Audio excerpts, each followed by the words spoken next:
ഇതിപ്പോ 2ാം ക്ലാസ്സിലെ കുട്ടികളെ പഠിപ്പിക്കുന്ന പുസ്തകമാണ്. നിങ്ങളുടെ സുഹൃത്ത് മുസ്ലിം ആകാൻ തീരുമാനിച്ചാൽ നിങ്ങൾ നൽകുന്ന ഉപദേശം എന്ത്? 1. ഉടൻ അഹമ്മദ് അല്ലെങ്കിൽ സാറ എന്ന് പേര് മാറ്റുക.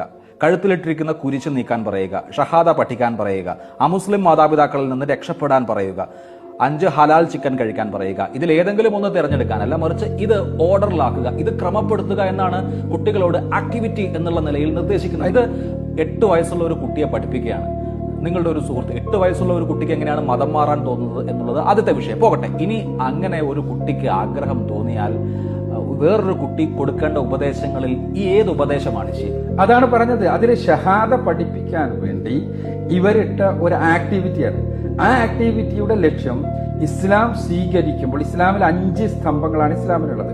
1ാമത്തെ സ്തംഭം ഷഹാദയാണ്, അഥവാ അല്ലാഹുവല്ലാതെ ആരാധ്യനില്ലെന്ന് ഞാൻ സാക്ഷ്യം വഹിക്കുന്നു, മുഹമ്മദ് നബി അള്ളാഹുവിന്റെ പ്രവാചകനാണ് എന്നും ഞാൻ സാക്ഷ്യം വഹിക്കുന്നു. ഇത് മനസ്സിൽ ഉറപ്പിച്ച് നാവുകൊണ്ട് പറയണം എന്നാണ്. ഈ 2ാം ക്ലാസ്സിൽ പഠിക്കേണ്ട കാര്യമാണോ? മദ്രസയിൽ ഞങ്ങൾ 1ാം ക്ലാസ് മുതലേ പഠിക്കുന്നതാണ്. മദ്രസയിൽ മതം മാറ്റമാണോ പഠിപ്പിക്കുന്നത്?